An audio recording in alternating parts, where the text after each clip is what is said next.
What is up, ladies and gentlemen? It is your boy Robert J. Fox, and we're back with a brand new video. And today is day 14th of Horror Month. Now, today is a manga that I have been on the fence about talking about, not because it's bad, but not necessarily because it's good either. It is brilliantly made and it is brilliantly illustrated. Even the anime can be considered peak during its time of creation. But the reason why it has such mid reviews has to do a lot with both the story, characters, and development. Today we are talking about a manga called Gantz. I have personally read this manga 3 times, and I would say the first 2 times I thoroughly enjoyed it. The ending was shockingly relatively satisfactory, considering the manga has nearly 400 chapters.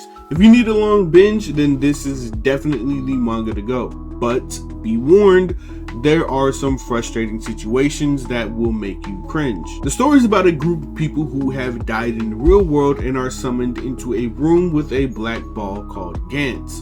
They are chosen to use their second chance at life to fight invasive aliens in their world. However, these missions are extremely dangerous with no help from previous survivors. They must learn to use their weapons and protective suits to survive. The goal is to get 100 points, which will grant them their freedom, as well as the ability to revive one person from their memory who has died. Kei Kirino is one of the main characters of this series, and it revolves around him and his will to survive and protect the ones he loves. One of the amazing things about this manga is clearly the art and realism. The characters tend to have a sense of reality in their facial features, although that is only when it comes to their face. I will jump into that issue later. The characters are all very distinctive, and the personality and expressions are easily shown in the art style. The artist of this manga also tends to do 3D art, which sets this manga highly different from a lot of other mangas. I think the only other manga that comes pretty close to this is the creator of Prison School. The aliens in this manga are also very distinct and are very unique, as the enemy can be an onion head obsessed with onions or literally a dinosaur bodybuilder. It sounds weird, but trust me when I say it very well fits the storyline. The character development can also be pretty nice as well, as you can see the main character being a extremely self-centered, greedy, childish character to a caring, selfless hero by the end of the story. The overall concept of the story is pretty incredible, and it makes for a very fun read. Personally, I enjoyed most of the story. One of the things I can say is the story is extremely good at making sure you cannot predict what happens next. Unless you are familiar with the anime and manga, you have no clue who's dying next. And let me tell you, this manga has Game of Thrones level of death when it comes to its characters. This is easily a Souls-like game version of an anime. Survivability is extremely low, since one misstep and one mistake is absolutely fatal. One of the other things I have to say is how well this manga captures Japanese cultures.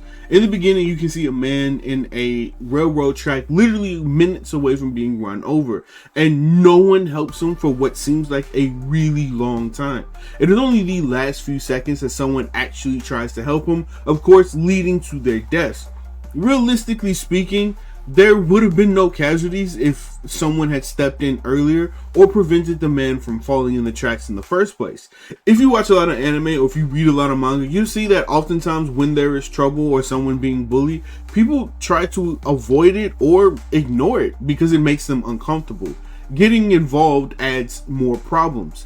This is mildly reflective of the culture overall, as people tend to go out of their way to make other people comfortable around them, in comparison to Western culture, where we genuinely do not give a fuck. This is a special ASLELS challenge for you, Floyd. If you can read one full page of a Harry Potter book, nigga, I'll give $750,000 to whatever charitable organization you want to. Fuck the bucket of ice, man. Gantz shows you the ups and downs of Japanese culture, through and through. Even the ugliness you probably didn't expect from a country well known for its politeness, which, spoiler alert, it's nowhere near as nice as it's made out to be. Japan has quite a few issues. However, there are some bad things we need to talk about. The number one thing that really messes with a lot of readers is the fan service. Look, we all enjoy a good fan service moment, but this manga puts it to, it adds it in really extreme odd times.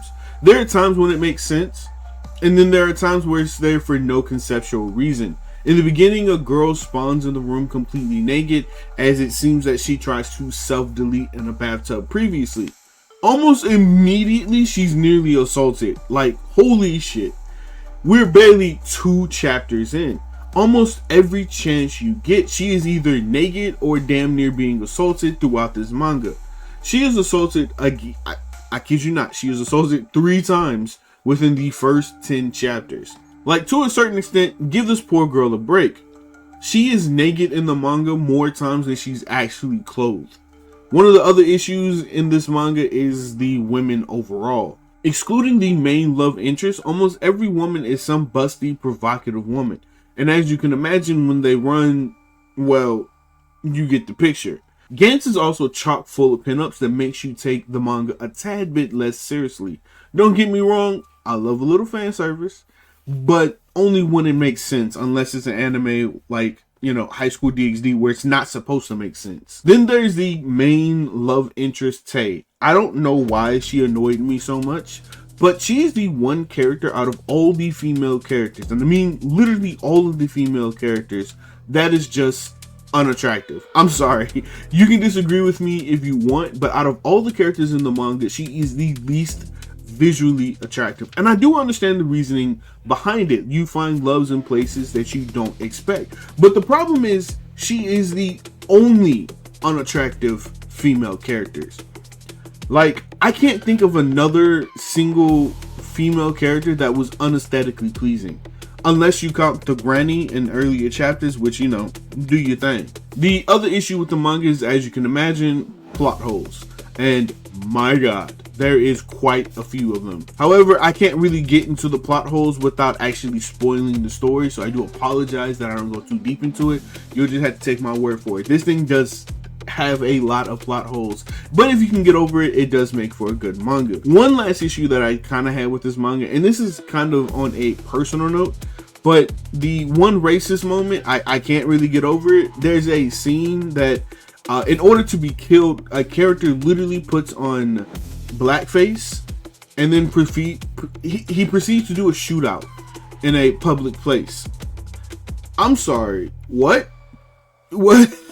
This scene made no fucking sense. Why did he need to put on blackface makeup to do a shootout? That bugged the shit out of me. This scene rubbed me the wrong way because it's a stereotype that I couldn't overlook. Black guys are not violent people that go around doing random shootouts. No matter what the media tries to tell you, this is not a thing. It happens in very small cases. Now, of course, if you can get past that, then this still makes for a really good read. It's not a bad story. I will admit, the first time I read this manga, I thought the manga had some bad characters just for the sake of having bad characters. But taking another read at it, I start to understand the reasoning behind some of the actions and behind some of the characters and them trying to overcome their own insecurities or simply being self-centered to or relying on others to survive. The manga does have some issues, but it is a absolutely insane read. The violence in this manga is also top tier peak. I do love the fight scenes in this manga. It is definitely worth reading through. And some of the sex scenes, which, I mean, if you're under the age of 18, or if you're, you know, if you're underage, don't read it. I feel like it's my obligation as a content creator to tell you, do not read if you're underage. But if you are a you know, an older teen or an adult, this manga, everything makes sense. There's besides the pinup fan service, the violence, the sex, the nudity, it all fits within what you would consider a rated R movie if if this was a movie. So I do recommend this for what it is. It is a Tarantino level of manga. Again, it does have its issues and it does have some plot holes you have to get over, but honestly, I would rate this a solid 8 out of 10, mostly because I do love Gantz. It is something that I did deeply enjoy. But that's it for this video. Please let me know your comments down below. Please tell me if you liked it, if you didn't like it. Are you going to read it? Are you not going to read it? I do feel like this is a good manga for horror month as it fits within the genre. But once again, my name is Robbie J. Fox and you know what it is. And until next time, With love, fuck off. I got 69 bitches that don't do 69. I got 3 or 4 prospects who want to be mine. I got 9 baby mamas who claim that baby is mine. What do they all have in common? They all tell lies. It's all action, all passion, all work but no yeah. And the look in her eyes, you know she not acting. Turn the light off and watch me shine. I am absolute cinema, absolute cinema.